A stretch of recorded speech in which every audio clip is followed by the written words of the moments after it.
van 17 y son 30 y qué? En 35. 35. Ujú. Bueno, 38. 38. Creo que sí, a ver. No, sí, ya me acaban de decir aquí también que son 38. Sí, 38. Bueno, muy bien. ¿Qué les parece? Vamos empezando. A ver, Sí, y ya conforme se vayan incluyendo, ya lo vemos. ¿A dónde? A ver, aquí te pido compartir y entonces empezamos con la Ismania y le damos compartir. Bueno, no, este que lo pongo para quitar. Este lo pongo, lo pongo mejor. Así es, ¿verdad? Y ahora sí, y luego lo pongo aquí. Y bueno, entonces vamos a empezar la clase del día de hoy, que es sobre, ya vimos la vez pasada sobre las coccidias de tejidos. Ahora vamos a ver sobre los flagelados de tejidos. Entonces, la primera de estas es la leishmaniasis. Y entonces vemos aquí los dos tipos de flagelados. Leishmania por un lado y tripanosoma por el otro lado. Entonces, tenemos la leishmaniasis y la tripanosomiasis americana o enfermedad de Chagas. Y entonces, de estos tripanosomátidos, tenemos 4 formas, que son amastigote, epimastigote, promastigote y tripomastigote. Entonces, el amastigote es porque aparentemente no tiene flagelo. Entonces, los nombres van de acuerdo al flagelo. Sin flagelo, amastigote, epimastigote, el flagelo antes, por decir, o sobre el núcleo. Ustedes ven aquí el epimastigote en esta parte de abajo, y ustedes dirían, la parte anterior sería esta, ¿no? Y la colita sería esta. No, por donde emerge el flagelo es la parte anterior del flagelado. Y entonces esto quiere decir que está antes del núcleo. Por eso se llama epimastigote. Y, ¡oh Dios! Esto está muy sensible.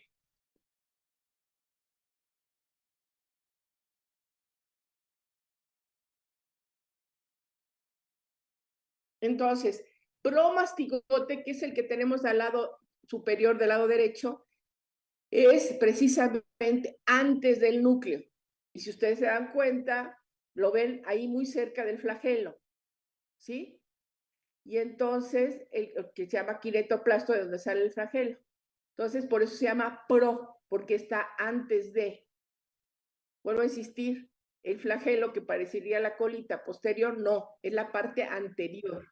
Y lo mismo hacemos con el tripomastigote. El tripomastigote, vean ustedes que se ve perfectamente bien su núcleo, su quiretoplasto en la parte posterior, y de ahí sale el flagelo en la parte anterior. ¿Sí? ¿Quedó claro? ¿La que sigue? Perdón, yo. Entonces, tenemos principalmente el género Leishmania, y que solamente encontramos en la Leishmania 2 formas de estas que acabamos de ver, que son el amastigote y el promastigote. En México existen 2 formas de leishmaniasis principalmente, que es la leishmaniasis cutánea o úlcera de los chicleros, que puede ser localizada o diseminada, y la leishmaniasis visceral o calazar. ¿Sí? El género Trypanosoma presenta 4 formas, a diferencia del anterior, que son amastigote, promastigote, epimastigote y tripomastigote. En México solo existe una tripanosomiasis, que es la americana o enfermedad de Chagas. Entonces aquí vemos los transmisores. Para la Leishmania es la leucemia, un flebotómino, y para Chagas es un triatómino, como lo están viendo ustedes. Y del África tenemos el Trypanosoma gambiense. Aquí me atrevo a comentarles que para que vean las diferencias, si ustedes ven al Trypanosoma gambiense, que es el último de ellos, se está dividiendo en sangre. Y Trypanosoma cruzi jamás se divide en sangre. jamás. Esa es una de las diferencias que tenemos. Se va a dividir como a mastigote. Y entonces aquí vemos, empezando ya sobre la leishmaniasis propiamente dicho, vemos a dos grandes investigadores. Uno es un militar, que fue William Leishman, de ahí viene lo del nombre de leishmaniasis, y otro es el Charles Donovan, que también es un investigador muy prominente, y de ahí él era un investigador que estaba en la India, parece ser que irlandés, que estaba en la India, y ahí precisamente descubre y ve la Leishmania donovani, que lleva su nombre. Yo para mí siempre, aquí vemos que en la leishmaniasis hay complejos, diferentes complejos, ¿sí? Leishmania mexicana, Leishmania mayor, Leishmania donovani, etcétera, y todavía unas 6 allá abajo.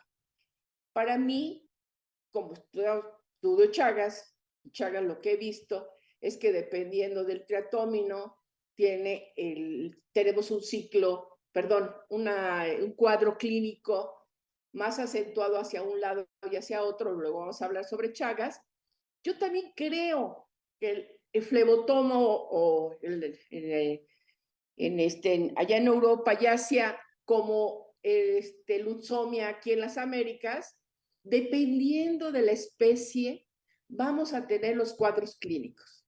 Aunque aquí, pues dicen, leishmania mayor es una leishmaniasis cutánea, etcétera, mexicana es una leishmaniasis cutánea, donovani es la leishmaniasis, ¿cómo se llama? Visceral, y luego hay unas que, brasiliensis, por ejemplo, la mucocutánea, etcétera, ¿sí? Vuelvo a insistirles, creo yo que es más que nada la especie la que nos está dando los cuadros clínicos. Entonces, la leishmaniasis es endémica en las regiones tropicales y subtropicales. Aproximadamente 12 millones de personas están infectadas en el mundo y de un 50 a un 75% tenemos la forma cutánea. Es más frecuente la cutánea que la visceral, definitivamente. En el sur de Europa y África, el 70% de los individuos tienen, ahí es al revés, tienen la leishmaniasis visceral y también muy asociada al problema del SIDA. Una ocasión que estuve en España, precisamente en la Universidad Autónoma de Madrid, en el hospital, tuve pues, en ese momento la experiencia de ver un cuadro de un sidoso con leishmaniasis visceral. El 90% de los casos de leishmaniasis visceral se encuentran en Bangladesh, Brasil, India, Nepal y Sudán. Entonces, aquí vemos que el 90% de estos pacientes, lo que les decía yo, Leishmania brasiliensis, se encuentra principalmente en Bolivia y vamos a tener la mucocutánea. El 90% de los pacientes que producen leishmaniasis cutánea se localizan en aquí vemos más que nada hacia estos lugares y sin embargo, bueno, pues tenemos que en México definitivamente la cutánea es muy importante en el sur de nuestro país, con 400 nuevos casos cada año. También se han registrado casos de leishmaniasis visceral, sobre todo en niños de 1 a 4 años por leishmania donovani Chagas. Y esta la vemos principalmente en la cuenca del Balsas. Y aquí vemos los reservorios. Se han encontrado los roedores, Belice y posiblemente en roedores y posiblemente la península de Yucatán. Los roedores principalmente en la cutánea. Y el perro es el principal reservorio de la visceral. Ahorita lo vamos a ver. Y el tejón también en un momento dado para la cutánea en Chiapas. Y aquí lo que les decía yo, los complejos, ¿sí? Entonces tenemos el donovani, Chagas y infantum de la leishmania donovani, en donde tenemos la mayo, la trópica. Entonces unas son de animales y otras son, ¿cómo se llama? Del hombre. Pero, bueno, ya les dije mi punto de vista sobre esto. Entonces, ¿cómo encontramos a nosotros aquí la leishmaniasis? Vean ustedes cómo se llama en el sur y en esta parte del norte, ¿sí? Sí, es Coahuila, sí, ¿verdad? Coahuila. Y aquí vemos sobre el Balsas el foco que se ha encontrado de leishmaniasis visceral en México. Y vean las diferencias. mientras que la cutánea se encuentra en esta parte de la selva, que vemos del lado derecho, en el área selvática. En la cuenca del Balsas se encuentra principalmente la leishmania visceral. Entonces son dos ecosistemas completamente diferentes. Y entonces aquí vemos estas características de la selva. Y decimos que en México existen más de 20 especies que infectan al hombre agrupados en complejos, otra vez, ¿sí? La leishmania mexicana, leishmania cutánea, localizada o úlcera de los chicleros, y una leishmaniasis cutánea difusa. Entonces, la leishmaniasis cutánea puede ser localizada o difusa, y la leishmania donovani visceral. Yo quisiera comentarles aquí que la persona que encontró, y por eso se hizo famoso en el mundo, que encontró la leishmania mexicana, fue el doctor Biaggi, que les he comentado de él, que cuando yo entré era el jefe del departamento de micro y para, y él, su esposa era entomóloga, y se fueron a esta área de Tabasco, y ahí en un momento dado encontraron precisamente a Luxomia, que en aquel entonces no se había clasificado este flebotómino como Luxomia, sino él lo pone como flebotomo. O sea, en su publicación magistral, por cierto, que vuelvo a insistir, por eso se hace famoso mundialmente. Y a mí me toca precisamente la fiesta, siendo estudiante de la Facultad de Medicina, hacen una fiesta aquí en los viveros, no, los viveros, bueno, aquí en la sala de seminarios de la UNAM, aquí afuera, cerca de la prepa del CCH Sur, hacen una fiesta y me toca, siendo alumna ¿cómo se llama? La Facultad de Medicina, y habiendo ingresado con ellos, me tocó esta fiesta precisamente del encuentro de la leishmania dentro de este mosquito, y por eso lleva el nombre de leishmania mexicana, que por un día o dos le ganó a un ¿cómo se llama? Investigador de América Central, que también quería ponerle el nombre de su país, pero no pudo hacerlo porque ya le había ganado el doctor Biaggi. Bueno, entonces, ¿cuáles son las generalidades de esta parasitosis? La forma infectante es el promastigote metacíclico. A ver, López me está levantando la mano, a ver. Solo quería preguntar que por qué de los chicleros. Porque es en el área de los chicleros, precisamente. Ahí, en esa parte, ahorita que veamos el ciclo biológico, hablamos un poquito de por qué se lleva a cabo aquí ¿cómo se llama? La infección más que nada, ¿sí? Ahorita te lo digo. Entonces, Sí. la forma infectante es el promastigote metacíclico, la patógena es el amastigote, la transmisión es por picadura de este mosquito, el hábitat son los macrófagos de la piel para leishmania mexicana y las vísceras, principalmente vaso hígado, para leishmania donovani. Entonces aquí vemos la luxomia, vean qué bonita es. También le llaman papalotilla. Y aquí vemos las diferentes luxomias que se han encontrado y que se han reportado. Entonces, luxomia olmeca, se dice que la más importante en el área esta de los chicleros de la península de Yucatán. La Luxomia longipalpis, la que se encuentra en la cuenca del Balsas.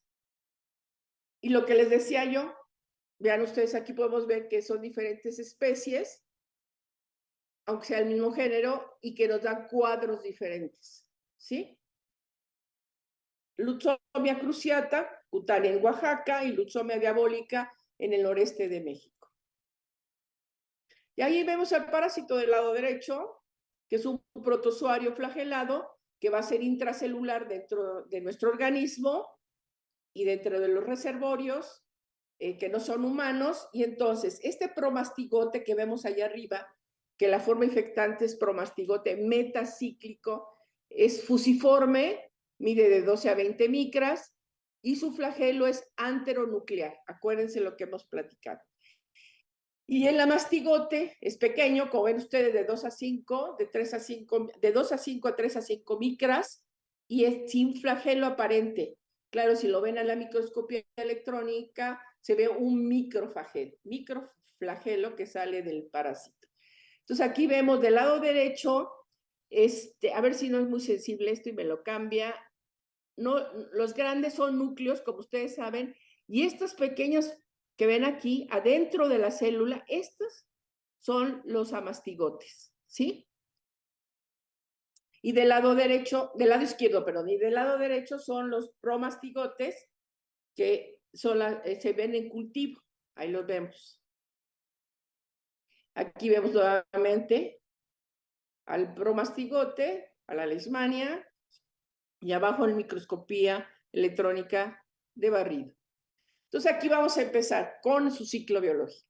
Entonces, cuando la leucemia introduce al promastigote metacíclico, en esta parte de aquí, a ver si no, uy, espero que no, aquí, entonces es captado por los macrófagos, ¿sí?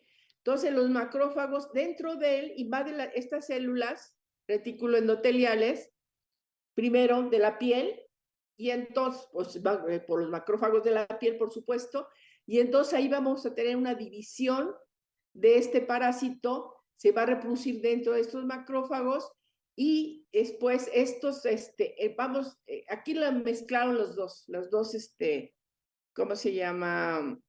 Ciclos biológicos. Pero los que se quedan en la piel se quedan reproduciendo y nos van a producir la úlcera.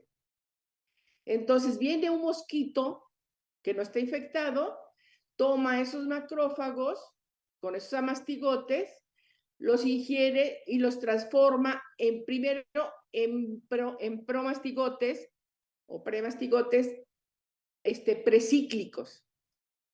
Después estos maduran en las glándulas salivales del mosquito y entonces produce los promastigotes metacíclicos que van a ser las formas infectantes. Aquí vemos nosotros que dentro de la leucemia de 4 a 25 días, los amastigotes a promastigotes precíclicos, como les decía, adhesión al epitelio del intestino medio del mosquito, transformándolos en promastigotes metacíclicos, se empiezan a multiplicar y posteriormente migran a la cavidad bucal del mosquito para poder infectar al nuevo paciente. ¿Dudas? ¿No? ¿Cómo es el...? Doctora, ya me... Perdón. Ah, Uno no, por no, uno. no. Vas tú primero. Ok. Es que me perdí. Cuando el mosquito ingiere de la piel de otro paciente, ¿los ingiere como promastigotes metacíclicos? No, se lleva normalmente los, ¿cómo se llama? Los amastigotes, ¿sí? Dentro de los macrófagos, ahí los ingiere. En un momento dado pueden haber salido de estos promastigotes y pasar, pero no, adentro de él, los amastigotes que ingirió dentro de los macrófagos, ¿sí? De la piel, los va a transformar. Como ven ustedes aquí en esta parte inferior, a ver si puedo mostrárselo. ¿Ven la flechita? Sí, doctora. A ver, ven aquí cómo ingirió estas células con amastigotes, la leucemia. Ajá. Ah, bueno. Entonces aquí las transforma en promastigotes. Pre o promastigotes es lo mismo, ¿eh? Y entonces aquí en ese intestino medio va a multiplicarse, van a migrar, ya ¿cómo se llama? Maduran a promastigotes metacíclicos que van a ser la forma infectante cuando migra la probosis. Y aquí en esta probosis de este mosquito ya tenemos estos promastigotes metacíclicos que van a infectar al hombre. ¿Quedó claro? Sí, gracias. Ahora, ¿tú me hacías otra pregunta? Sí, doctora. ¿Los amastigotes tienen movimiento? O sea, ¿se mueven a través de movimientos ameboides o algo así al no tener un flagelo externo? Fíjate que ¿cómo se llama? Yo que sepa, no, pero te voy a comentar algo. Ay, sí. Yo me fui pero te voy a comentar de Chagas, ¿eh?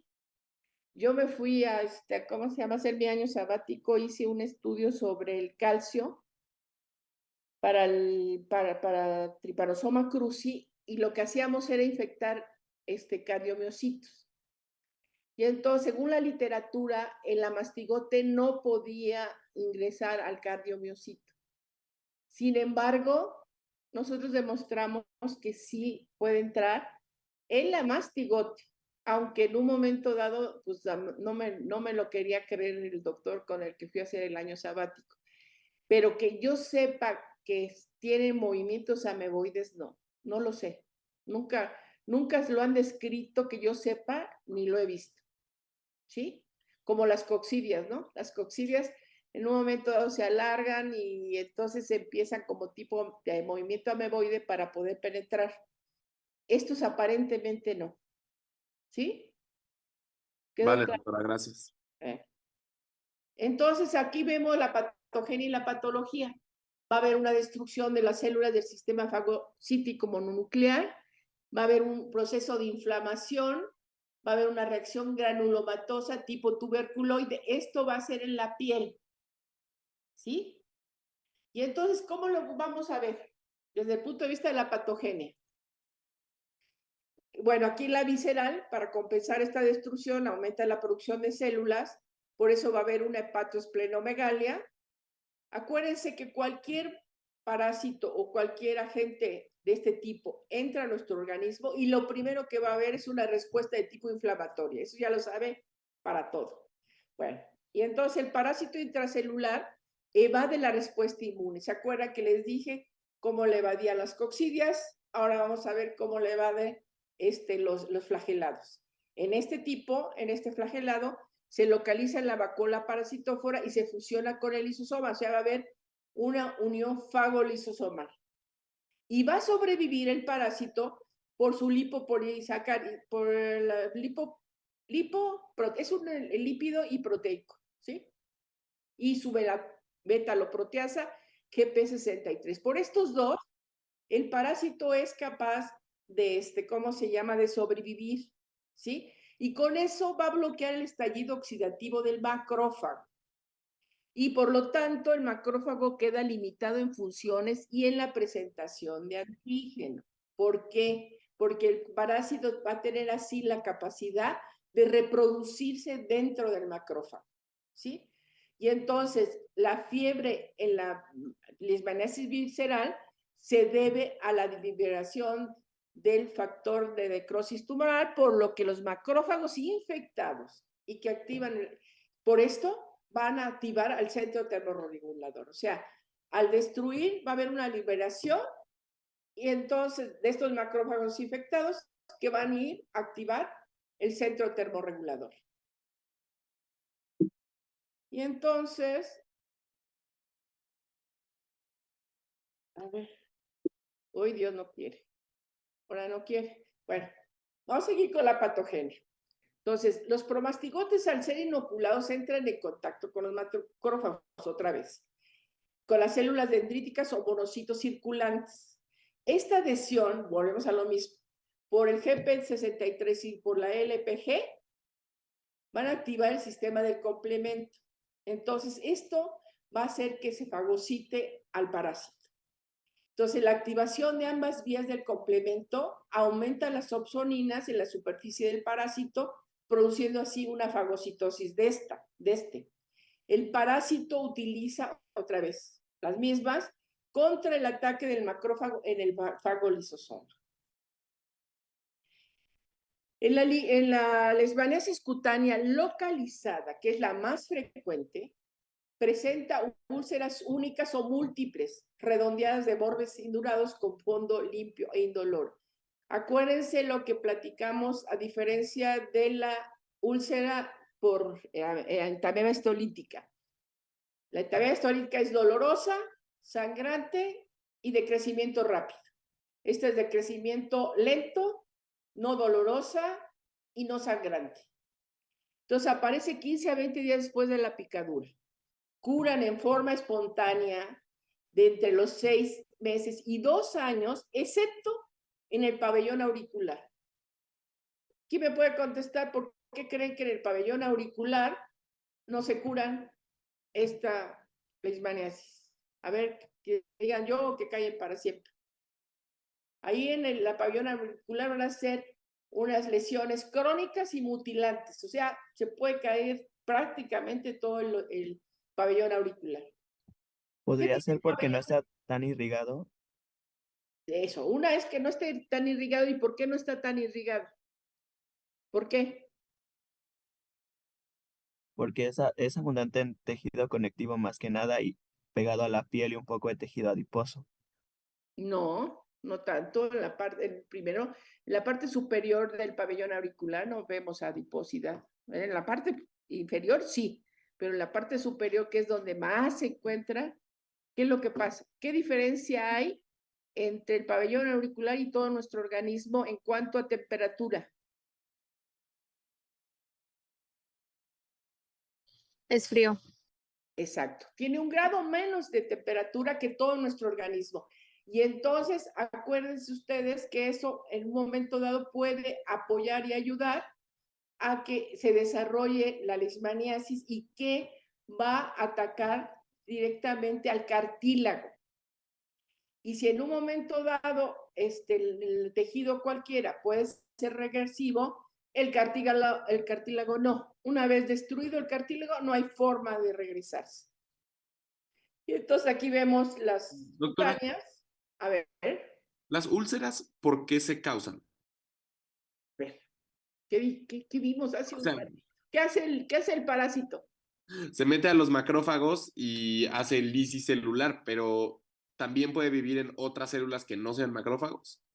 Normalmente lo que hace para que te produzca esta úlcera es principalmente macrófagos, pero ya una vez que está instalado, entra a toda la parte de la ¿cómo se llama? De la dermis, como la estás viendo usted aquí, y entonces por eso es de crecimiento lento, ¿sí? Ok, Por este tipo de destrucción que va lentamente. Acuérdense que les dije que todo parásito o agente etiológico que entra a nuestro organismo, lo primero que produce es una inflamación. Entonces, produce la inflamación, produce lisis, y con esto se empieza a hacer la úlcera, que va creciendo. Como ustedes saben, siempre hemos dicho que la parte externa es donde vamos a encontrar al parásito, acuérdense, ¿sí? ¿Sí o sí, no? doctora, gracias. Ah, bueno. Entonces, vean lo que decía yo, cómo ataca en el del medio, vean usted cómo está destruido toda la parte del pabellón, ¿cómo se llama? Auricular, de la parte superior, ¿sí? Y en un momento dado, pues puede afectar todo el pabellón auricular y se llama úlcera de los chicleros precisamente porque en la área que donde lleva a cabo su ciclo biológico es donde están los chicleros. A ver, la luxomia, a diferencia de los, ¿cómo se llaman? De los que transmiten paludismo, que son los anofelinos. Los anofelinos necesitan agua para su ciclo biológico. Luxomia no. Luxomia crece abajo de los huecos de los árboles, pero sí necesita humedad. Entonces, por eso también se le conoce como mosquito arenero o mosquita, porque es una mala traducción. Como la hembra es la única que transmite la enfermedad, igual que los, ¿cómo se llaman? Los felinos. Por eso es que la mala traducción del inglés es decir que es una mosquita. No, las moscas son moscas y los moscos son moscos, son diferentes. Entonces aquí es una mosquita, es una, ¿cómo se llama? Mosquita, precisamente, de luxomia, la que en un momento dado lleva a cabo todo su ciclo ahí en esos huecos que existen en esos árboles tan grandes que vieron ustedes en esa fotografía de la selva, y a esa parte, como hay humedad resguardada, en esa parte lleva a cabo todo su ciclo biológico luxomia. Y entonces esos árboles es de donde extraen los chicles, el chicle. Y entonces los chicleros, o sea, los que van a recolectar el chicle, se van a esa casita que no sé si acuerdan que le puse una como chocita, ahí viven durante el tiempo que están recolectando el chicle. Entonces, la luxomia tiene sus hábitos alimenticios principalmente en el atardecer, porque todos en el atardecer es cuando empiezan hacia la noche, ¿no? Cuando es época de lluvias, acuérdense cómo de repente en la noche empezamos el mosquito que nos está alrededor de la oreja y no nos deja dormir. Entonces, su ciclo alimenticio principalmente es en las tardes. Los chicleros en las tardes se ponen a jugar barajita, todas esas cuestiones, imagínense el ambiente, Y claro, vienen la lutzomia y les transmite. Por un lado, acuérdense que los mosquitos tienen un tubito en la proboscis, que por un lado chupa la sangre y por el otro lado depositan el parásito. Acuérdense de eso. Y entonces así es como en un momento dado los chicleros se infectan en la selva, donde recogen el chicle, se infectan en esta forma. Y casi siempre es en el pabellón auricular, porque en estas áreas no son muy, no son muy frescas, por decirlo así. Entonces, casi siempre el mosquito busca la parte superior donde puede picar, porque pues traen las camisas, todo esto que los protegen en un momento dado, la parte inferior de su organismo. Y entonces, pues claro, los piquetes y todo van a ser en la cabeza. ¿Dudas?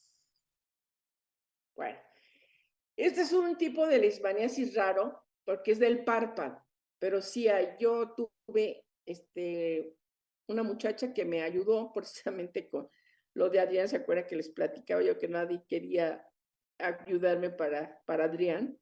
Entonces me llegaron 2 muchachas, una de ellas, por supuesto, nunca había servido en casa, pero la más chica, que era la consentidaza del papá, traía una leishmaniasis de este tipo, como se la estoy enseñando. Y la otra, la hermana mayor, ¿cómo se llama? Pues la chiquita era su consentida. Entonces, yo, bueno, me arrepiento, pero al mismo tiempo me sirvió mucho, la verdad. Me dieron un servicio mucho tiempo y se quedaron las 2 conmigo con el pretexto de que yo le diera el tratamiento a la hermana y se curó la hermana con glucantine, que luego vamos a ver, de este tipo de leishmaniasis. Y entonces vemos que el cuadro clínico, entonces, vimos la cutánea localizada y ahora vamos a ver la cutánea diseminada. No es tan frecuente, ¿sí? Pero existe en México. Entonces, esto se va a deber a una deficiencia de la respuesta del sistema inmunocelular contra los antígenos de leishmania. Va a haber una diseminación del parásito por vía tisular, linfática y sanguínea, y va a haber una formación de lesiones nodulares en toda la piel, excepto en la piel cabelluda. Acuérdense de eso. Y entonces vemos aquí la leishmaniasis cutánea diseminada. Vean ustedes. Y ¿Puedes luego regresar, vamos a... Laura? ¿Sí? ¿Perdón? ¿Puedes regresarle otra más, por favor? ¿Aquí? Ahí. Sí, gracias, ya. Y por último vamos a ver la leishmaniasis visceral. Su cuadro clínico, como habíamos dicho, va a darnos una hepatoesplenomegalia, la fiebre es intermitente, el periodo la pérdida de peso anémica quencia, y se llama Calazar porque precisamente hay una hiperpigmentación. Por eso Calazar significa enfermedad negra, ¿sí? El perro es un reservorio importantísimo. En caso de SIDA va a haber un aumento de casos en Europa y África, así fue. Y vean ustedes la característica de la fiebre, como les decía yo. Y vean ustedes el crecimiento aquí del vaso y un poquito del hígado. En el niño sí está un poquito más crecido el hígado. Vean ustedes cómo llega a crecer el vaso y el hígado. Y esta es una leishmaniasis post-Calazar. Una vez tuvimos un caso aquí en México que estaba como esta persona, pero nunca pudimos aislar a la leishmania. Fue en el Hospital General de México, pero jamás pudimos aislar a la leishmania. ¿Cómo la vamos a diagnosticar? Entonces, vean ustedes, si tenemos una úlcera, pues hacemos una impronta. Tomamos un cubreobjeto, lo plasmamos sobre la úlcera y nos traemos ahí los macrófagos con los amastigotes. Lo mismo puede ser una biopsia. Tomamos un pedacito de esta parte periférica de la úlcera, la cortamos, la teñimos y la vemos al microscopio y vamos a ver los amastigotes. Y entonces vemos nosotros, también por medio del cultivo, tenemos el cultivo de 3 genes. El cultivo de 3 genes es un cultivo que se utiliza para todos los tripanosomáticos. Y la inoculación en animales, aquí es muy importante la inoculación en la leishmaniasis cutánea localizada. Nosotros tomamos a las leishmanias, la inoculamos en el cojinete plantar de los cobayos, y ahí va a crecer una úlcera con todas las características, aproximadamente unos 15 días. Después vemos una úlcera padrísima que tiene la leishmaniasis en este tipo de animalito de laboratorio. Inmunológico se ha usado el ELISA, el Western blot, la inmunopatología. Dicen que el PCR, pues yo no soy experta en esta parasitosis, pero eso comenta. Y siempre, desde hace mucho tiempo, se usa una intradermal-reacción que se llama de Montenegro, que es igual a la intradermal-reacción que le explicaron a ustedes para tuberculosis y para todas las intradermal-reacciones. Bueno, entonces aquí vemos una biopsia, como la tomamos. Aquí vemos, vean ustedes, el lado izquierdo está lleno de todos los puntitos chiquitos rojos, son todos amastigotes. Y los de abajo y los del lado derecho, ¿sí? Aquí vemos la intradermal-reacción de Montenegro. Aquí vemos los promastigotes en medios de cultivo. La parte de arriba, abajo vemos amastigotes, normalmente puede ser por impronta, como les decía yo, o por cortes, por biopsia. En la leishmaniasis Doctora. canina, ¿sí? Entonces, ¿la forma diagnóstica son los amastigotes? La forma diagnóstica son los amastigotes y la forma, ¿cómo se llama? Patógeno.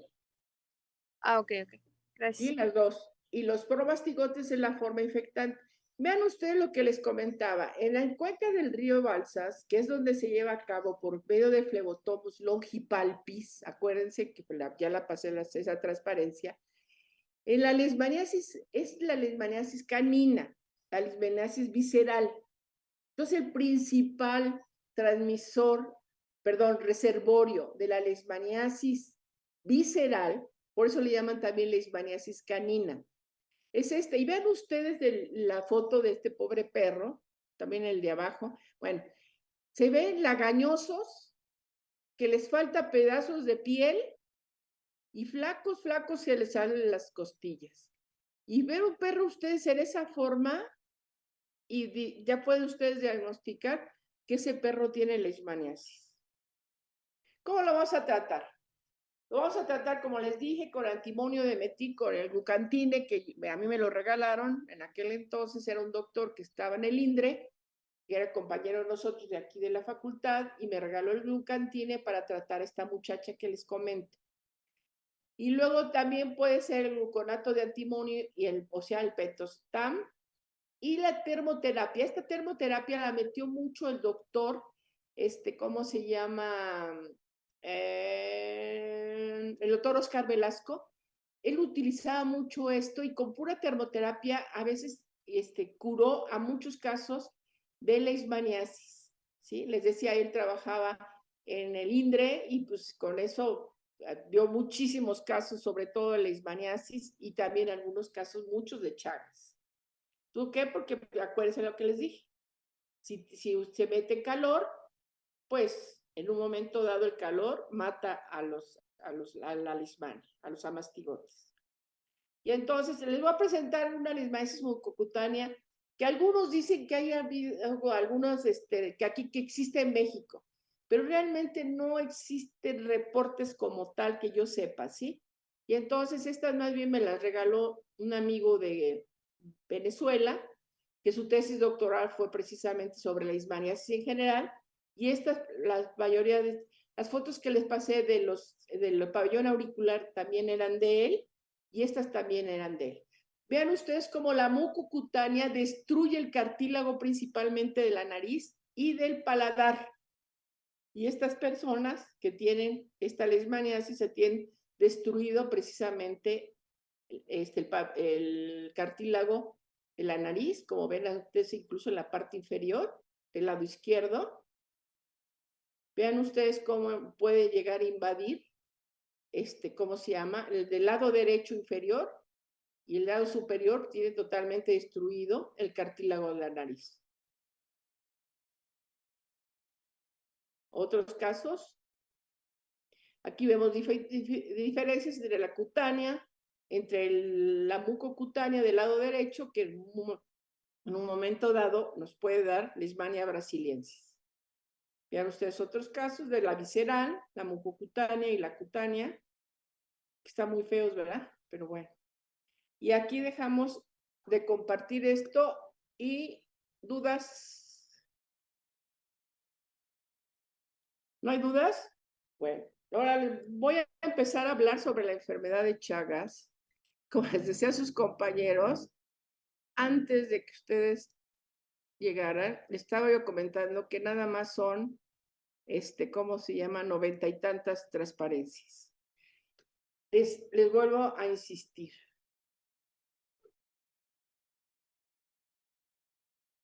A ver, ¿por qué? ¿Por qué dice esto y no la veo? Sí se ve, dice gracias, pero creo que es la última diapositiva, es entonces la habría que última, pero por eso quiero ponerla grande Está y no la puedo poner grande porque, espérame tantito, Vero, sí, yo creo que ya me fui hasta el gracias. Mira, no la puedo abrir yo para verla aquí, grande, esta. ¿Sí la ven ellos? Ellas dicen, sí la veían. Dice que sí la ven, pero yo no la veo. Me está queriendo traicionar la clase. Déjame.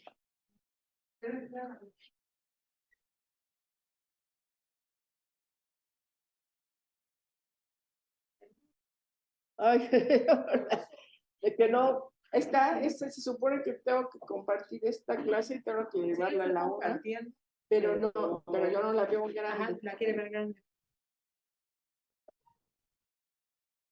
Ájale. Debe de haber una pantalla. ¿En más? ¿Será?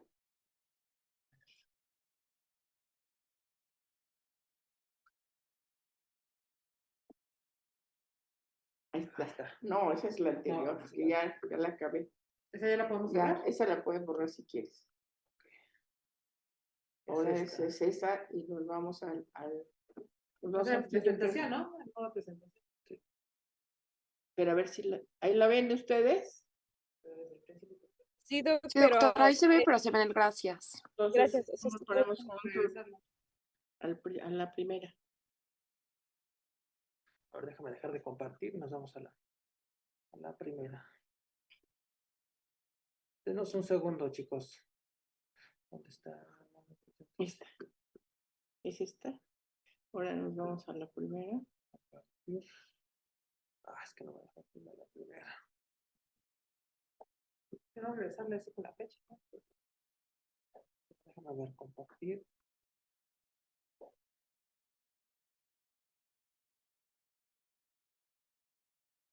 Te va a salir lo mismo, entonces yo creo que sí con la flecha, pero al revés, ¿no? Para arriba. Déjame para arriba.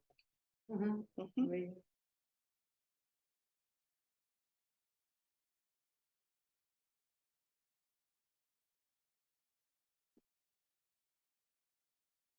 ¿Ahora sí? Sí, doc, ¿Vero? listo.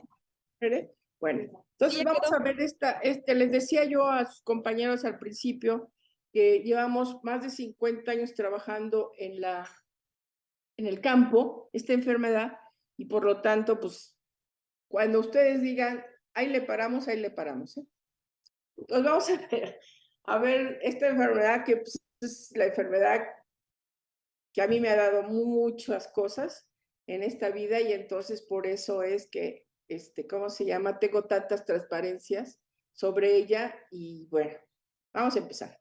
Entonces, la enfermedad de Chagas o tripanosomiasis americana es una enfermedad producida por el protozoario T. cruzi hemoflagelado llamado Trypanosoma cruzi, transmitido a las heces de una chinche de campo que se le conoce como triatómino y que va a afectar principalmente al corazón. Entonces, Carlos Chagas en 1909 descubre en una niña la enfermedad. Él era un malariólogo y como buen malariólogo pensó que el Trypanosoma cruzi se dividía por esquizogonia. Entonces él le pone esquizotripanon y cruci por su maestro Osvaldo Cruz. Y entonces ahí fue motivo de que lo empezaran a atacar, ya saben cómo son las envidias en esta vida. Y entonces ese fue uno de, pues, podríamos decir de sus errores, entre comillas. El otro pensó que se dividía dentro como porque vio unos casos de otra parasitosis y pensó que era esta misma. El caso es de que 2 veces querían nominarlo como premio Nobel y nunca se lo dieron. Primero porque dijeron que la primera vez que porque la enfermedad pues sí existía, pero que no era importante para el hombre. Y la segunda vez porque también fue primero fue por un parasitólogo alemán que dijo que no era importante. Y la segunda vez fue por sus propios compañeros que dijeron que no lo merecía. Una cosa de ese tipo que uno dice no puede ser posible, pero bueno, así fue. En México, Mazzotti demuestra en Triatoma pallidipens, que es una chinche de campo, infectada por primera vez en México en 1936. Y en el 40 él mismo diagnostica en Oaxaca los 2 primeros casos humanos, o sea, casos agudos, por supuesto, y los primeros reservorios, y él los pone como un perrito, así lo describe, y el armadillo. Entonces, que tenemos un Día Mundial de Chagas. Este Día Mundial de Chagas es el 14 de abril, y esto se debe a que precisamente Carlos Chagas describe en esta niña de 2 años, que se llamaba Berenice, a la enfermedad aguda. Vean ustedes cómo tiene su ojito derecho con el signo de Romaña, ¿sí? Y entonces él está del lado izquierdo, no, la que está viendo no es, por supuesto, Berenice, es otra paciente, pero está la foto de él dando consulta, y del lado derecho está Berenice, 82 años, o sea, 80 años después, y los libros dicen que, o algunos dicen que sí tuvo algún padecimiento cardíaco, etcétera, pero la mayoría dice que nunca padeció la enfermedad. O sea, para que vean ustedes que no siempre mata la enfermedad de Chagas. Entonces, la importancia de esta parasitosis, más que nada, radica en lo que dice abajo, por incapacidad o muerte. O sea, es una enfermedad incapacitante o una enfermedad que tenemos con muerte súbita. Tenemos las dos cosas. O vives varios años incapacitado o tienes una muerte súbita. Entonces, fue descubierta desde hace 113 años y se registra en 21 países de América Latina. Ya ahorita son 114. Bueno, no, porque teníamos que hacer en abril, no. Casi 114 años y se registra en 21 países de América Latina y causa 14,000 muertes al año. Existen 6 millones de personas infectadas y de 6 a 7 millones en el mundo. Todo esto son estimaciones, ¿sí? Por lo tanto, se puede estimar que hay 70 millones de personas con riesgo de contraer la enfermedad. ¿Por qué? Pues son las personas que viven sobre todo en el área rural. Aquí lo importante es que la Organización Mundial de la Salud nos pone al mismo nivel que los principales países, o sea que Brasil y que Argentina. Entonces, México, Brasil y Argentina, los principales en la enfermedad de Chagas. Entonces, en México más de 1 millón de personas padecen esta enfermedad. Es una afección silenciosa y desatendida. Silenciosa porque vamos a ver ahorita cómo pueden pasar años sin que produzca ningún síntoma hasta que ya produce, que ya no hay remedio. Ligada a la pobreza y a las viviendas sin piso firme, no todas. Por ejemplo, en México es sin piso firme donde está Triatoma dimidiata, sobre todo en Veracruz, Chiapas, los que tenemos allá abajo, ¿sí? Son lugares, excepto Morelos, excepto Morelos, todos los que tenemos que se registren incidencias y todo eso, todas estas, ¿no? Existe Triatoma dimidiata, que principalmente es de piso. Las chiches, vamos a ver después, que son de techo, de pared o de piso. Esta es una de piso, por eso es que las viviendas sin piso firme son tan importantes. En 2019 se registraron 89 casos, nada más para que veas, antiguamente se decía que la enfermedad de Chagas no era importante en nuestro país. Hace muchos años, por supuesto, yo pedí a ¿cómo se llama? Un apoyo económico en el extranjero y por supuesto le preguntaron a la Secretaría de Salud y la Secretaría de Salud negó que hubiera enfermedad de Chagas en nuestro país, por lo tanto no me dieron dinero. Pero ya vean ustedes que el SUIBE, que es el registro, el sistema único para el registro de vigilancia epidemiológica, ya registra en nuestro país la enfermedad de Chagas. Y aquí vemos un mapa del doctor Ibáñez, en donde realmente se ve perfectamente cuáles son las zonas más afectadas en nuestro país sobre esta enfermedad. Y la vemos prácticamente hacia el sur. Como lo ven ustedes aquí, así. ¿Por qué? Porque en estas partes de aquí vamos a ver que están principalmente los triatóminos peridomiciliados y domiciliados. Mientras que en la parte superior que ven ustedes aquí, los triatóminos están en el área silvestre. Y entonces las generalidades. El agente etiológico se llama Trypanosoma cruzi, es transmitido principalmente, el mecanismo de transmisión más importante es por el vector, por las heces del triatómino. La forma infectante es el tripomastigote metacíclico, la forma patógena es el amastigote, y su hábitat más importante es el músculo, macrófagos y neuronas. Y ahorita vamos a ver. Entonces, ¿cuál es su morfología? Entonces, veamos aquí que el tripomastigote mide entre 18 y 25 micras, y este tripomastigote sanguíneo, que ven ustedes del lado izquierdo, se ve padrísimo, se ve el núcleo, se ve su kinetoplasto, como de ahí parte el flagelo, que sale por la parte anterior de este parásito, y esta es la forma infectante para la transfusión sanguínea. Del lado derecho vemos al epimastigote, que mide 16 a 18. Esta forma es muy importante para nosotros, sobre todo porque hacemos cultivos y de ahí sacamos el antígeno para diagnosticar esta enfermedad, y podemos decir que el mejor antígeno del mundo es el de nosotros. Ahí sí. Y el amastigote que vemos en la parte inferior es la forma patógena. Vean ustedes cómo está invadiendo toda esa fibra del músculo, cómo en un momento dado pues, deja inútil ese músculo, porque ahí, al producir la inflamación y luego producir la fibrosis, pues esa fibra muscular o esa célula muscular deja de existir para el funcionamiento del corazón. Los transmisores para mí siempre han sido muy importantes, y ahorita les voy a decir por qué. Hay más de 20 transmisores.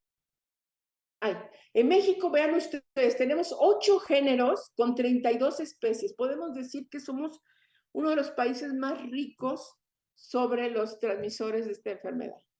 Y tenemos desde el más grande, que yo siempre bromeo que es nuestro orgullo mexicano, que es Dipetalogaster máximo. Dipetalogaster máximo llega a medir hasta 5 centímetros, 5 centímetros y medio. A ver, perdón, no había visto me emociono y no había visto. Emilio, dime, ¿qué quieres? Que si podía repetirlo del epimastigote, lo que mencionó. ¿Lo de qué? Lo del epimastigote.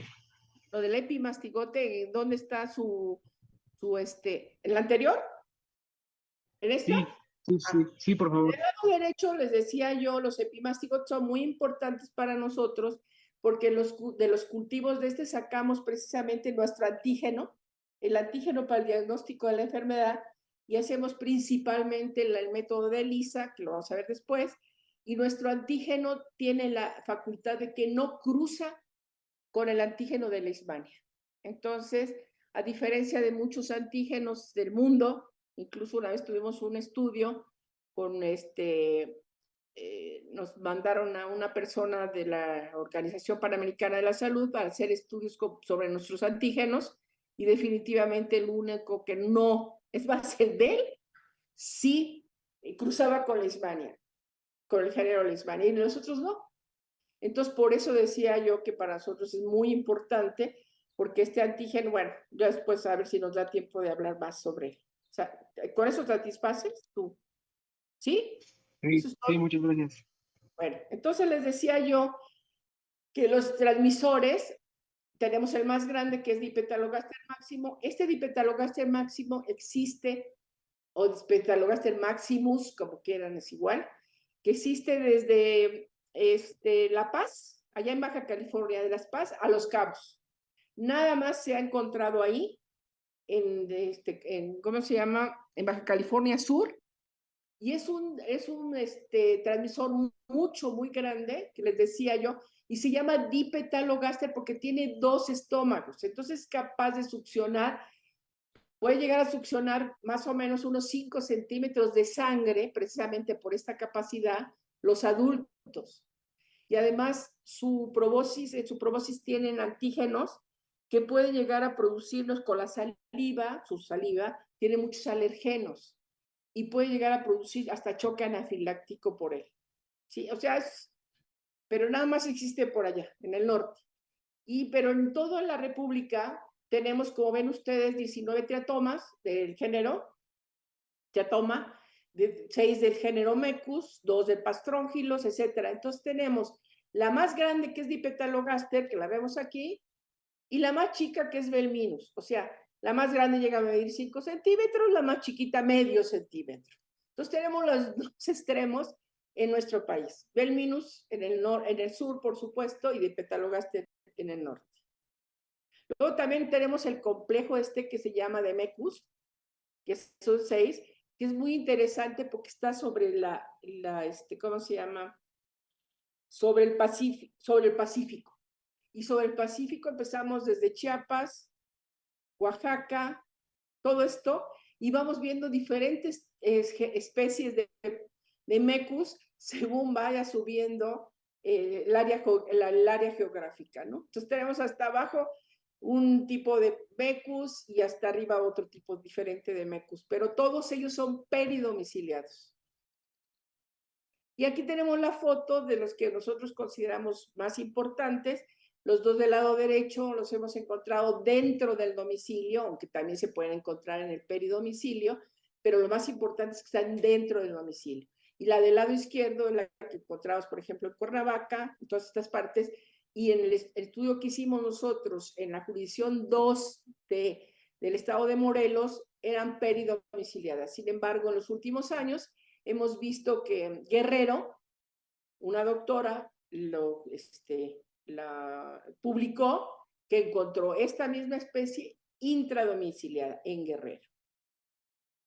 Y aquí vemos nosotros, esta es una publicación que hicimos, ven ustedes ahí abajo, en 2010, en la que especificamos los 2 domiciliados que vemos al lado izquierdo, que es Dimidiata y Barberi, contra los 11 peridomiciliados, pero todos ellos, todos los 13, han sido reportados que han infectado al hombre. Entonces, estos 13 especies se consideran importantes en nuestro país. Entonces, mientras que en América del Sur, en el Cono Sur, encontramos principalmente una especie que es infestans, que se ha reportado en México, pero la verdad creemos que las han traído o se han escapado de un insectario.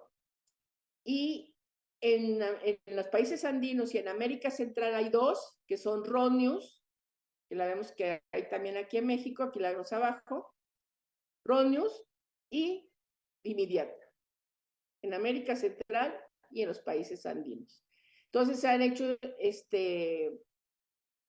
campañas donde han erradicado el Rhonius, porque el Rhonius se encuentra conglomerada, por decir así, en puntos muy específicos y la han podido controlar, mientras que Dimidiata no la han podido controlar porque Dimidiata se encuentra muy dispersa. Y nosotros vamos a ver ahorita cómo está en nuestro país. Entonces aquí vemos Barberi, que para mí es la más importante porque la hemos visto asociada a problemas de miocardiopatías y de megas digestivos. Entonces, yo siempre he dicho que es la más importante para nosotros por el parásito que transmite. Es más, mi primer trabajo en el departamento fue pasar un parásito, un X parásito, por 3 diferentes triatóminos. Y esta fue la que tuvo mayor patogenicidad en el ratón. Entonces, vean ustedes la Barberie es de altura. Barberie no es de partes bajas. Barberie principalmente la vemos que tenemos parásitos importantes que van a afectar al parásito a los 2000 metros. Debería haber en la Ciudad de México, pero no ha sido, ¿cómo se llama?, encontrada dentro de la Ciudad de México. Sin embargo, en los alrededores, en el Estado de México, sí hay ya un reporte de hace unos años donde encontraron una Barberie en esta parte. Por supuesto, en partes altas. Y dimidiates de partes bajas, más hacia el Golfo de México, principalmente. Entonces, nosotros la encontramos como única transmisor. Cuando hicimos el estudio en todo el estado de Veracruz, fue la única intradomiciliaria. Aunque después se encontraron otras, pero no se encuentran dentro del domicilio. La única que encontramos desde Coatzacoalcos hasta, ¿cómo se llama? Iba a decir, la primera se me olvidó, se me fue la delegación. Pero de las 11 encontramos en todas Viridiata en Veracruz. En cuanto a los reservorios, lo más importante en un momento dado puede ser el tlacuache. ¿Por qué? Porque lleva la parasitosis del área silvestre a la casa. O se va a robar a las gallinas y en un momento dado va a llevar la infección de un lado a otro. El perro es muy importante, lo encontramos en donde vemos transmisores peridomiciliados, porque el perro normalmente vive fuera de las casas. Sin embargo, el gato lo encontramos muy importante en el intradomicilio con Barberie. Entonces, Palidiperis fue muy importante para nosotros, el perro en Morelos. El gato fue muy importante para nosotros y lo encontramos positivo en Oaxaca, precisamente porque ahí teníamos Barberie. Entonces vemos ahí las diferencias entre un transmisor que está, ¿cómo se llama?, dentro de las casas y el que está fuera de las casas, ¿sí? El armadillo es importante porque se lo comen, o sea, personas que van a hacer excursión al campo, encuentran un armadillo, el armadillo está infectado, ahí hacen una fogatita, hacen unos bistecitos de armadillo, se lo comen crudos y se pueden infectar. Ha habido casos de infección por ingestión de carne de armadillo. Y la rata y el ratón son muy importantes. La rata en el peridomicilio también fue muy importante Palidipenis, y el ratón lo encontramos positivo, por supuesto, con Barberie. Y en el 19, pues sí, fue del 19, no, del 97, hace 20,000 años, nada más se encontraban esto. No hay mucha diferencia. ¿Por qué? Porque no hay grupos en México que trabajen sobre reservorios. Y si ustedes se dan cuenta, todos los primeros son hallazgos, ¿sí? Que se encontraron un ratón en el campo, etc. Solamente ha habido unos trabajos, probablemente citados hasta... Nosotros sí tuvimos una tesis de un biólogo de licenciatura, donde cuando hicimos este estudio, hicimos varias tesis ahí, en la jurisdicción 2 de Morelos. Una hizo sobre triatóminos, otra hizo un estudio epidemiológico y así, diferentes estudios de este tipo. Uno de ellos hizo sobre reservorios y encontró al cerdo por primera vez en el mundo. No saben de veras esto de 1997 ahí Morelos, que lo publicamos nosotros, cómo armó en un momento dado así como expectativas y cosas por el estilo en Argentina, porque ellos habían hecho estudios sobre los cerdos y nunca habían encontrado un cerdo positivo. Entonces nos preguntaron a nosotros, sí, el cerdo que nosotros estudiamos, le faltaban pedazos de piel, etcétera, pues estaba muy descuidado y probablemente pues, también la cuestión es que se comía las triatomas positivas, ¿no? Y salió este cerdo positivo en 1997. Y aquí vemos el ciclo biológico. Entonces, del lado izquierdo tenemos el ciclo rural, que es el más importante. Más del 90% de las personas se infectan por medio de este ciclo, que es el triatómino, que va a infectar al gato o al hombre, y dentro del gato o el hombre, en su sangre, va a tener Del lado izquierdo vemos al tripanosoma sanguíneo aquí, y entonces este tripanosoma sanguíneo es el que en un momento dado se va a llevar el triatómino, y entonces este triatómino en un momento dado dentro de su aparato digestivo entra como tripanosoma sanguíneo y llega al aparato digestivo del triatómino, y entonces el triatómino tiene un intestino anterior y uno posterior. Entonces, la parte anterior del posterior, el parásito se pega a su epitelio del triatómino y ahí se empieza a dividir por fisión binaria longitudinal. Entonces, tenemos primero una división del parásito y luego llega el proctodeo, que es la parte final del aparato digestivo del transmisor, de la chinche. Y ahí se va a diferenciar este parásito a tripomastigote metacíclico, que es la forma infectante. Entonces llega en un momento dado este transmisor, va y chupa sangre y defeca. Y entonces al defecar, la persona, algunos dicen que lo que pasa es que busca el lugar donde hay unión de mucosa con piel. Y entonces lo vamos a tener pues en el ojo o en la boca. Incluso a veces se le ha nombrado la chinche besucona, por eso, o chinche asesina. Y entonces se comenta que de donde mete la probosis, en un momento dado, al estar plena, esta llena, por decir así, de sangre nueva, y defeca, las deyecciones, al darse la vuelta para retirarse, por el lado donde mete, ¿cómo se llama? La probosis, que por ahí entra esa materia fecal con el parásito. Bueno, se me hace a veces a mí como de ciencia ficción, pero bueno, es una de las cuestiones. Sin embargo, lo que Entonces, sí... doctora, ¿Sí? el parásito entra o sea, a la vez que pica la chinche, defeca y entra por la misma, o sea, por la herida que genera la chinche, ¿o por dónde entra? Sí, así hablan muchos libros, nos hablan de eso. Ok, ok. La otra es que en un momento dado las heces llegan ¿cómo se llama? A secarse y producen prurito.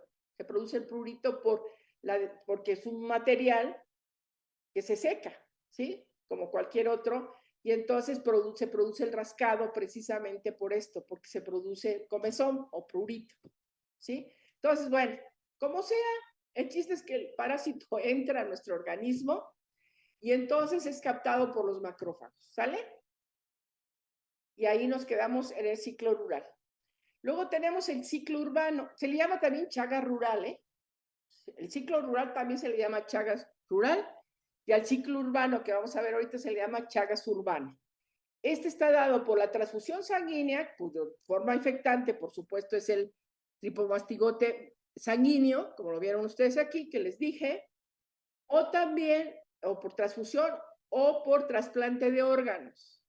También pasa lo mismo. El trasplante de órganos, pues va a la sangre con el tripomastigote y en un momento dado podemos infectarnos, y estas formas de infección sí tienen más tiempo para que se produzca la enfermedad. Ahorita vamos a ver lo de los ciclos, ¿sí? O sea, los tiempos, perdón.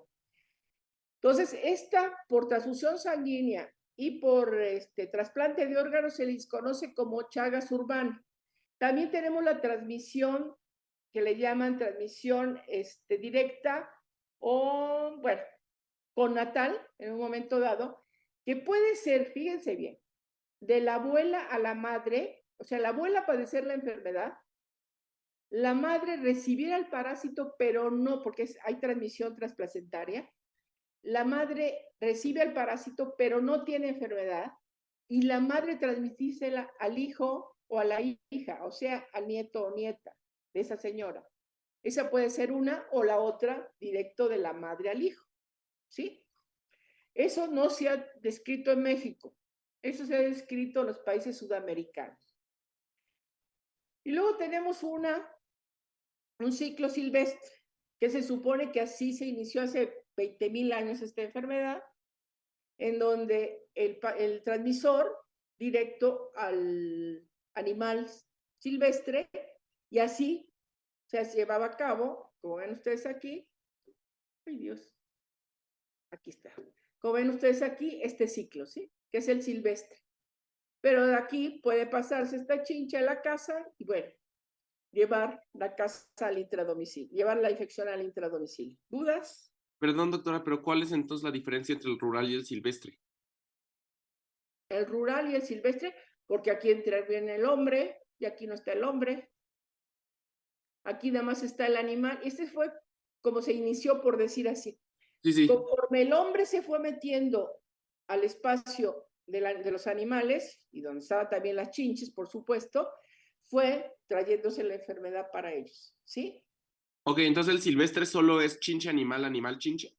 Exactamente como se ve aquí. Chinche Ok. animal, animal chinche. Ah, ok, es que Tenemos las otras flechitas me confundieron. O sea, la que sale por debajo de la chinche, esa me medio confundió. pues De porque ahí por va lo eso demás. esta chinche, que era del área silvestre, en un momento dado puede llevar a la casa, ¿sí? Y ese ya es el rural. Y ya ese, ahí empieza el rural. Vale, gracias. ¿Dudas? Entonces, urbano solo es por trasplante y transfusión. Exactamente. También se puede decir en un momento dado una gente que se viene a vivir a México, que traiga la enfermedad, pues se lo transmite a sus hijos, ¿sí? Pero se supone que eso más bien la de materno, la de transmisión vertical que le llaman, o con natal, porque antiguamente se decía que también era por leche, pero eso no ha sido demostrado. La transmisión del parásito por la leche últimamente se ha dejado de decir, porque nunca fue demostrado. ¿Sí? ¿Dudas? Todo bien. Aquí tenemos los mecanismos de transmisión. Volvemos a repetir, natural o transmisional, transmisorial, que le llaman de transmisor, la chaga rural, el transfusional y por trasplantes, chagas urbano, el materno fetal, que es vertical o que se llama connatal, ¿por qué?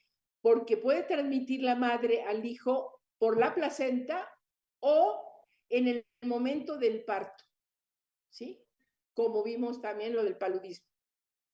¿Se acuerdan?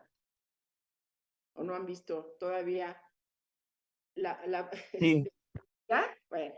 Y por último, de los últimos que a ver, le voy a decir primero accidentes abajo, porque no lo teníamos contemplado, perdón. Los accidentes son muy frecuentes cuando son accidentes de laboratorio.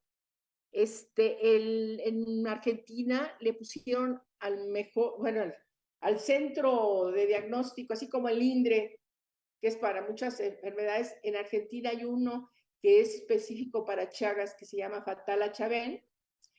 Este era un muchacho joven, parece que era nada más ayudante de laboratorio, una cosa de esas, que estaba infectando ratones y traía la jeringa con el inóculo que le iba a meter al ratón, que tenía sangre con tripanosomas, y traía guaraches. Y entonces se le cae la jeringa exactamente sobre su pie y se inocula al parásito y muere por Chagas. Y entonces este centro de diagnóstico de Chagas ahí en Buenos Aires lleva su nombre y es producto de un accidente. Yo cuando iba a hacer mi segundo año sabático, me fui precisamente, como les dije, a hacer un trabajo sobre Chagas. Y entonces, antes de irme, el doctor, no sé si ya se los comenté, tenía su Repco y tenía dentro de un cuarto específico que tenía cierta temperatura, precisamente por el Repco, pero saca la ampolleta del tripanosoma con tripanosoma cruzi y la ampolleta se hace añicos y en ese explotar de la ampolleta le cae un vidrio exactamente dentro del ojo y se inocula el parásito. Y como yo ya iba para allá, pues ya le llevé me dieron aquí el medicamento y ya se lo llevé para que para que se tratara de Chagas. Entonces esos son los accidentes. También nos platicaba en una ocasión que en América Central un señor estaba cortando leña y abajo del leño estaba una chinche, parte el leño, parte a la chinche y las heces de la chinche le caen en la cara. Y así es otra forma de otro tipo de accidente. Entonces puede ser de laboratorio, como vimos los dos anteriores, o puede ser un accidente de tipo natural, como este último que les comento. En los últimos años se ha visto la transmisión oral. Entonces, la ingestión del transmisor o alimentos contaminados. Nosotros ya habíamos visto aquí en México, en el área Huichola, que utilizaban precisamente a Mecus, longipenis, que es el que está ahí, lo metían en salsa huichola y se lo comían porque ellos pensaban que tenía el efecto del Viagra, ¿sí?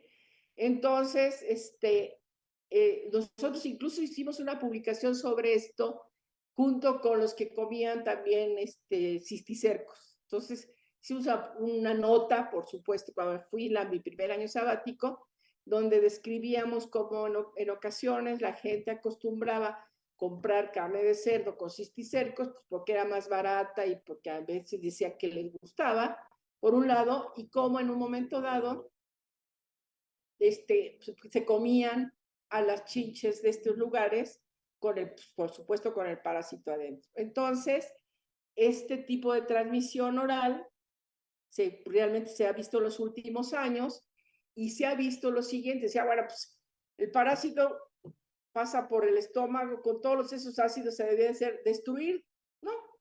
Lo que pasa es que la proteína GP82 del Trypanosoma cruzi presenta una resistencia a la digestión péptica en un pH ácido, así también tiene determinantes antigénicos que se unen a la mucosa gástrica. Entonces, cuando en un aislado hay una disminución de esta GP82, entra la GP30, sin embargo, no es tan potente y va a haber menos grado de invasión. Lo que sí se ha visto es que la GP90 ha estado en los casos graves por este tipo de mecanismo de transmisión. En Colombia, los casos que se han descrito han sido por la ingestión del vino de palma. En Venezuela, por el jugo de guayaba. En México, no se ha estudiado. Por lo tanto, nosotros pensamos que puede llevarse a cabo por el jugo de caña. ¿Por qué? Porque a veces la caña es molida junto con los triatóminos en estos lugares y en esos podría llevarse a cabo la transmisión por una transmisión oral. Lo que sí ponemos abajo es la ingestión del triatómino con salsa huichola, porque eso sí nos consta. ¿Dudas? Bueno, vamos a hablar ahora sobre la patogenia. La patogenia está basada en por los dos lados, ¿no? Por un lado el parásito y por otro lado el huésped.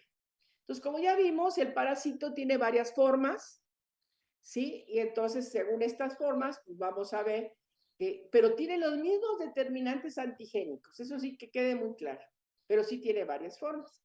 Entonces, vamos a ver que su constitución antigénica, que es la cuarta aquí, en un momento dado va a ser diferente. ¿Por qué? Porque se van a expresar en diferente cantidad, por decirlo así, estos antígenos, estos determinantes antigénicos, a veces según la forma, o sea, por eso es importante el polimorfismo. Por ejemplo, para mastigote, por decir algo, la GP82 es más aparente, en el epimastigote no, en el tripomastigote más o menos, sí. Entonces, eso es lo que da la variedad, por decir así, aunque sean los mismos determinantes antigénicos, pero no se expresan en la misma forma. El tropismo ya hemos visto que hay unos aislados que tienen preferencia por el corazón, hay otros aislados que tienen preferencia por el músculo. La virulencia. La virulencia también lo hemos visto, por ejemplo, nosotros lo que les decía, cuando pasamos un parásito por Barberry, ¿sí? Aumenta su virulencia. Cuando la pasamos por palidipenes, disminuye su virulencia. Entonces, todo esto vemos que influye, por supuesto, este tipo de virulencia, nosotros lo hemos visto según el transmisor. La constitución antigénica ya la comentamos, y la cantidad de parásitos como en todos. No es lo mismo que entren 10 parásitos a que entren 1000, a que entren 10,000, ¿sí? Mientras que el huésped tenemos su constitución genética, que es muy importante, del sexo. Del sexo se ha visto que se infectan más las mujeres, pero se enferman más los hombres. Una vez hicimos un estudio sobre progesterona y testosterona y encontramos ahí una variedad de que efectivamente los ratones que más se enfermaban, por decirlo así, eran los que les inyectábamos testosterona. Las hembras con testosterona también tenían cierta reacción, sin embargo, las hembras que les inyectábamos progesterona, pues era menos, aparentemente era menos virulento el parásito. La especie, todas las aves son refractarias a este parásito. ¿Por qué?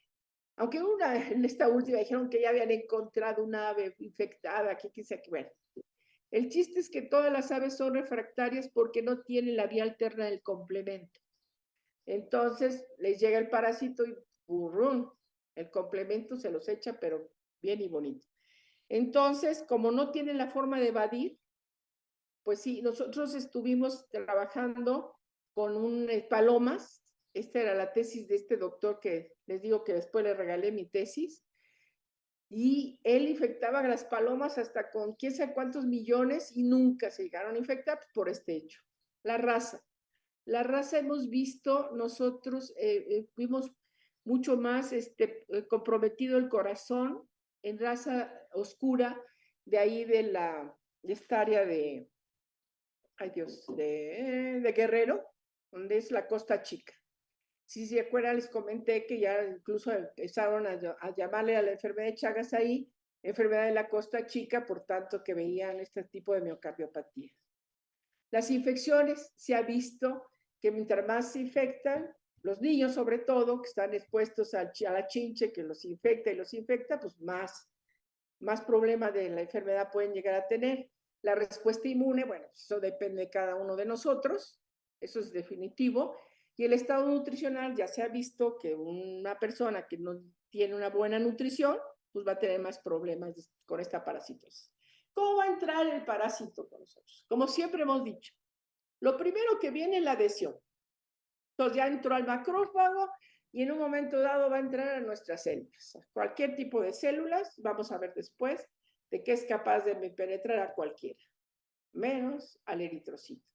Entonces, llega, se adhiere por medio de las mucinas, que tienen un papel muy importante, y entonces la célula lo que hace es aumentar el calcio y lo lleva precisamente hacia la entrada del parásito. Entonces, esto es lo que les estaba comentando, que fue el estudio que hice en Michigan, ver cómo el aumento del calcio intracelular favorecía la entrada del parásito a los miocardiocitos, ¿sí? Eran células del miocardio, en cultivo celular. Entonces, las más relevantes proteínas de la superficie del parásito, o sea, la GP85, las mucinas, las crucipaínas y las oligopeptidasas, todas ellas van a hacer que el parásito se pueda realmente... ¿Alguien quiere hablar? No, doctora, no. ¿No? Perfecto. Y entonces, para poder entrar este parásito a la célula. Entonces, esto es muy importante. El Trypanosoma cruzi no sintetiza ácido siálico, por lo que sus transialidasas juegan un papel importante por su actividad enzimática al transferir los residuos del ácido siálico desde glicoconjugados del hospedero hacia las mucinas del parásito para permitir evadir la respuesta inmune, ¿sí? Y entonces es una de las formas importantes, como vamos a ver, que llegan a evadir esta respuesta. Y entonces, ¿cómo se van a internalizar? Entonces, van a entrar principalmente a las células epiteliales, a los fibroblastos y a los macrófagos, principalmente. Entonces, vamos a tener una fagocitosis. que va a depender de los fagocitos con pseudópodos dependientes de filamentos de actina, también sin pseudópodos dependientes de actina y por invaginación. Entonces hay dos tipos de fagocitosis y un tipo de invaginación de la membrana sin actina para entrar a la vacuola de los lisosomas. ¿Sí? Y entonces el interferón gamma es una citosina que va a controlar principalmente la internalización en la fase aguda. Y aquí vemos, vean ustedes cómo el parásito no penetra, la única célula que no penetra el parásito es el eritrocito, como lo están viendo en esta foto. Sin embargo, hay dos células que son las más importantes. Por un lado está el músculo, cualquier tipo de músculo, y por el otro lado están las neuronas, ¿sí? Y abajo vemos a los amastigotes produciendo este nido que va a destruir esa fibra, o sea, al que más va a afectar, por supuesto, precisamente por tener músculo y neuronas, el corazón. Y entonces aquí vemos un corazón, o también puede producir todos los órganos huecos, principalmente esófago y colon. Entonces, el parásito amortigua selectivamente la exhibición de CD28 a fin de inhibir las células T. Y en una tesis que se está haciendo ahorita sobre la muerte celular, sobre... Ay, se me olvidó el nombre. ¿Cómo se llama la muerte celular? Apoptosis.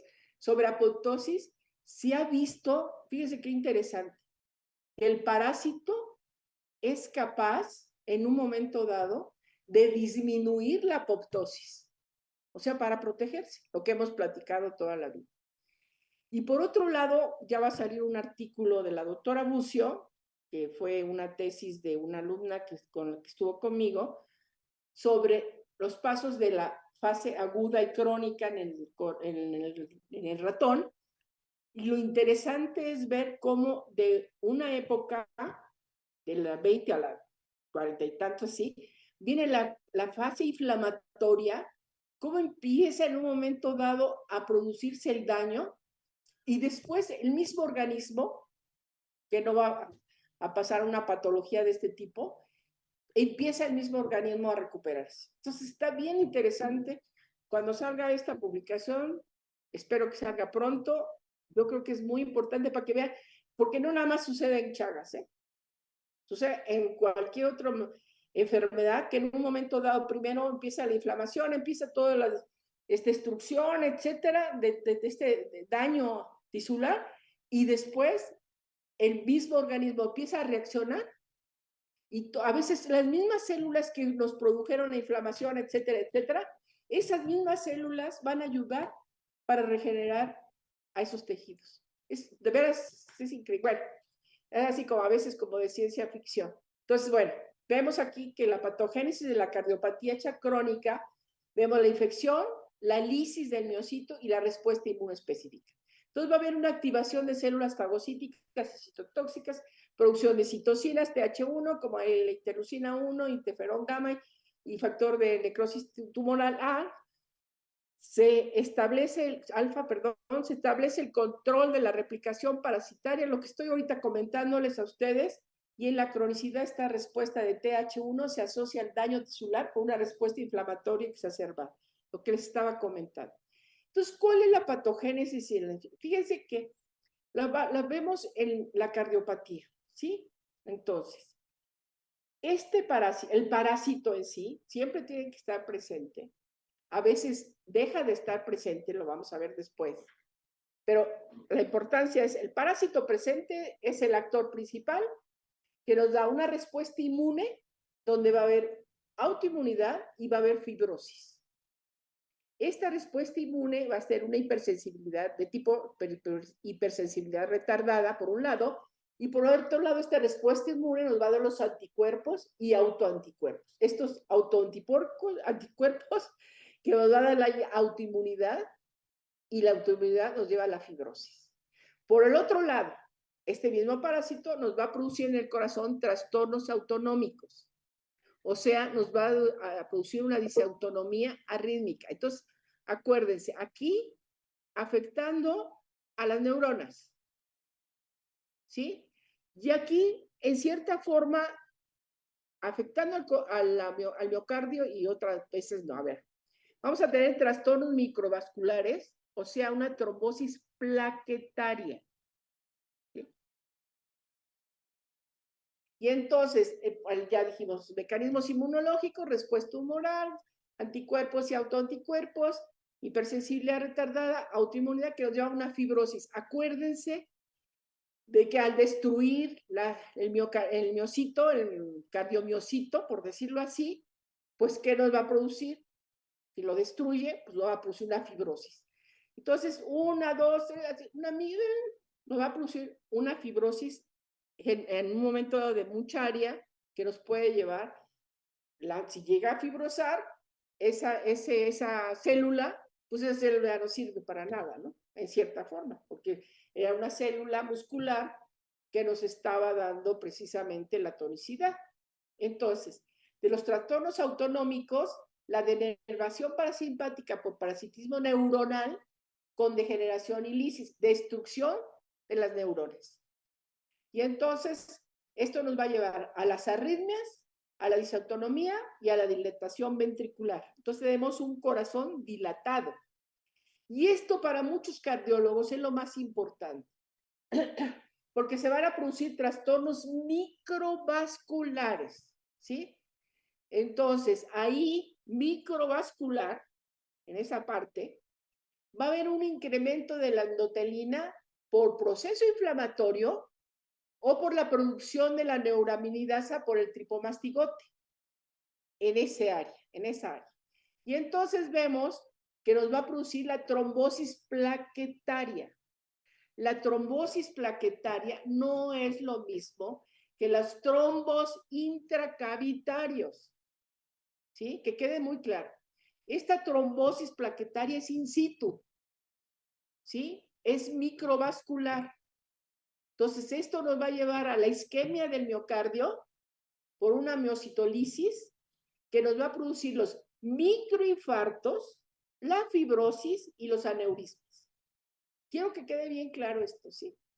Porque por un lado está la trombosis intracavitaria y por otro lado está la trombosis plaquetaria, que es producida precisamente en esta forma. ¿Dudas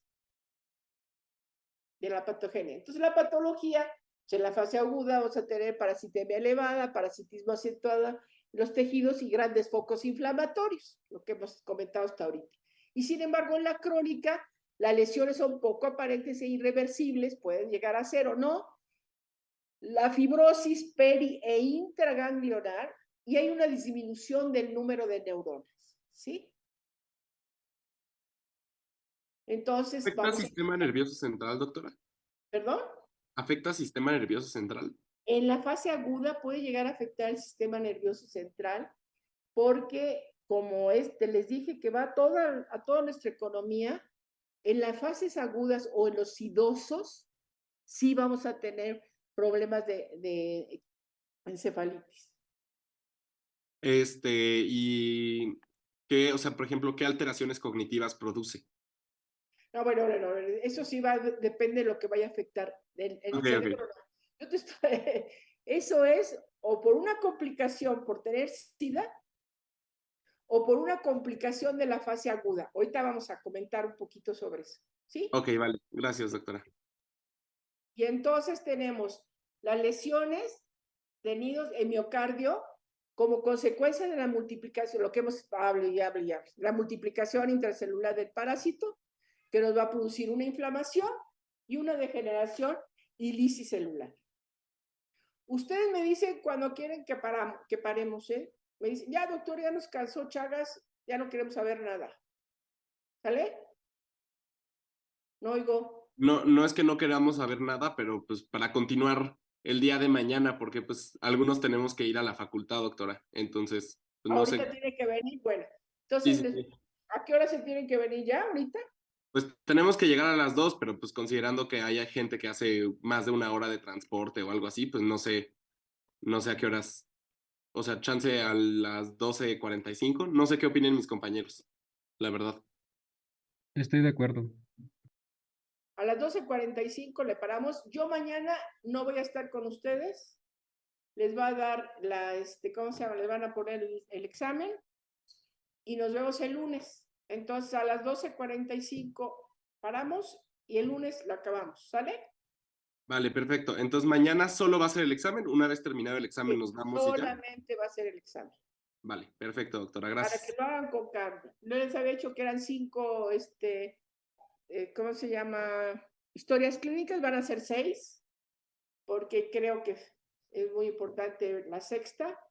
Y entonces nos vemos, ¿sí? Bueno, entonces vamos a Doctora, ver, vamos a estar al cuarto. Faltan 5 minutos, espérenme tantito, ¿sí? O no entendieron algo, a ver, dígame. ¿No? Bueno, entonces vean yo tengo ustedes. una duda del examen de mañana, doctora. No, bueno, eso después, por favor, Ok. ¿sí? A ver, miren, aquí está un trombo, ¿lo ven? El trombo intercavitario, ¿sí? ¿Sí lo ven? Que está aquí. Sí, doctora. Bueno, Sí, doctora.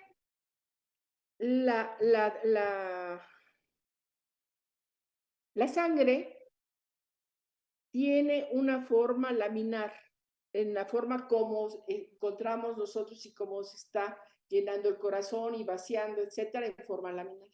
Cuando en un momento dado existe toda esta patología que hemos visto ahorita, pues entonces viene lo que se llama como tipo de tormenta, por decir así, viene un tipo ¿cómo se llama? Ya no hay esa circulación, ya no hay esa forma ¿cómo se llama? De tener esta sangre en esta forma, y entonces precisamente viene la disminución de la tonicidad, todo el retardo, ¿sí? De la contracción del músculo. Todo esto hace la inflamación, etcétera, hace que se formen estos coágulos. Y estos son los coágulos, o sea, la trombosis intracavitaria, ¿sí? Este es un trombo intracavitario que están ustedes bien. Aquí de un corazón que nos regalaron, supuesto. Entonces, a ver. Entonces habíamos dicho que hay una fibrosis debido a la inflamación, secuencia de la lisis de las células, hay cambios degenerativos de las fibras nerviosas, las lesiones son difusas en el miocito, la lesión neuronal en el plexo parasimpático, ya hemos hablado de todo eso. Y vean ustedes, pues son bonitos estos corazones. Este corazón es de un paciente veracruzano, y vean ustedes cómo hay un adelgazamiento de la punta. Esto es un aneurisma. Se supone que los aneurismas, como estos son corazones que me regalaron estas transparencias me las regalaron en Brasil, y estos son los aneurismas que se ven en estos corazones. Yo les preguntaba, oigan, ¿nunca se ha roto un aneurisma? Me comentaban, hay un lugar allá donde nada más ven puro Chagas, un hospital de puro Chagas, a lo mejor en la próxima clase les comento, y me comentaban que no, que nada más en una ocasión habían visto una ruptura del aneurisma del lápiz. Sin embargo, ahora sí que también en Veracruz hace aire, como es un paciente veracruzano, en donde vemos también un adelgazamiento de la punta. Y esto le llaman cor bífido, porque en un momento dado hay una discrepancia entre el tamaño del ventrículo izquierdo y del derecho, y eso hace ver como si fuera de animal, ¿no? De un buey. Y entonces esa es la historia natural de la enfermedad. La infección generalmente es asintomática, el resto evoluciona a la fase aguda. La fase aguda, el periodo de incubación es de 7 a 10 días, el síndrome de Romaña, que hago manipulación, tenemos una fase aguda, tenemos una fase crónica asintomática, que solamente la demostramos cuando hacemos estudios de campo, y la fase crónica sintomática. Entonces, a ver, quiero comentarles dos cosas. Puede ser que mañana nos vean, no. Iba a decir que mañana nos vemos a las 2, pero no. Es que tengo ya un compromiso mañana, perdón. Y entonces, como vi esta situación de que me pueden ustedes, entonces, a ver, la pregunta sobre el examen, ¿a quién le vamos a dejar, vamos a empezar con la sintomatología. A ver, la pregunta que me van a hacer del examen, nada más tenemos un minuto. No, doctora, ya la solucioné, gracias. ¿Ya? Bueno, Ya, doctora, ya, gracias. entonces así lo hacemos. Entonces, nos quedamos de ver el lunes. El lunes terminamos. Vamos en qué transparencia, como en la 40, ¿qué? A ver.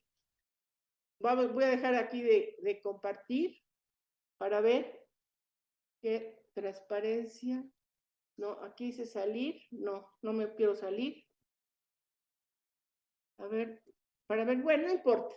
El chiste es que nos quedamos en la historia natural de la enfermedad. Ya nada más nos falta, nada más, la clínica, o sea, ¿cómo se llama? El diagnóstico y el tratamiento, que es muy, muy fácil. Y luego sí les quiero presentar un caso, la miocardiopatía chagásica infantil, que le describimos hace unos añitos, poquitos. ¿Dudas? ¿Nada? Yo tenía una rápida, doctora. A ver. Nada más quería, lo que pasa es que mencioné hace rato que en México no se habían como reportado casos de transmisión como de la madre al feto por transplacentario, No, pero, no, esa sí se ha reportado. sí, Como es dos que o oí algo tres. así, No, pero, como 2 o 3 casos sí se han reportado. Los que dije que no se han reportado es sobre la transmisión oral. ok.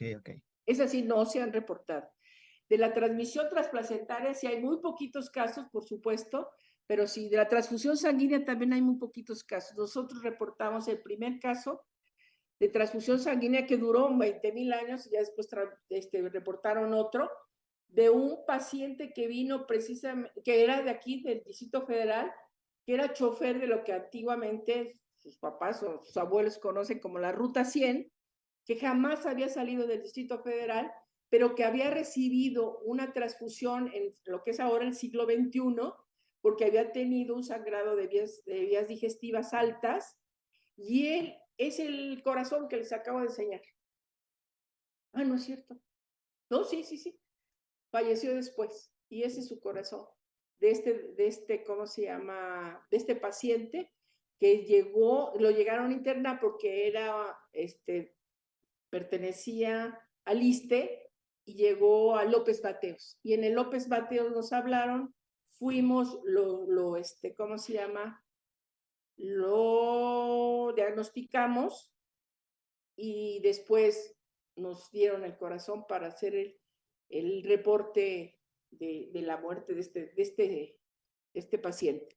Pero ese sí, no había vuelta de hoja, jamás había salido del Distrito Federal, pero sí había recibido la sangre que les comento, y lo que llama la atención es que empiezan los síntomas después de 7 años. Era lo que les quería comentar, que cuando es transmisión por transfusión sanguínea, realmente la sintomatología empieza mucho tiempo después. No sé si 7 meses o 7 años no puede ser, 7 meses parece, ya ni me acuerdo, ya ven, ya se me olvidó. Bueno, ¿dudas? ¿Ninguna? Entonces, espero que se porte muy bien con Bere mañana, y nos vemos, primero Dios, el lunes para terminar mi apasionante enfermedad que me ha tenido